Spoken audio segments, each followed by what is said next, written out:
ఈ రోజుకి 31.7% వర్కులు పూర్తయ్యాయి. ఫార్చునేట్లీ ఉత్తరాంధ్ర బిడ్డ సెంట్రల్ సివిల్ ఏవియేషన్ మినిస్టర్గా ఉన్నాడు. ఈ ప్రాంతం యొక్క అభివృద్ధి ధ్యేయంగా దీన్ని డెవలప్ చేయాల్సిన అవసరం ఉంది. One of the best project.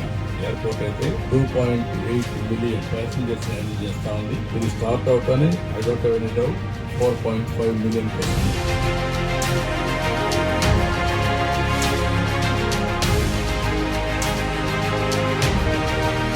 Airport తో విశాఖపట్నం విజయనగరం కలిసిపోతుంది. ఇక్కడ నుంచి శ్రీకాకుళం కూడా కలిసే అవకాశం ఉంది. One of the best place అవుతుంది ఇండస్ట్రియల్.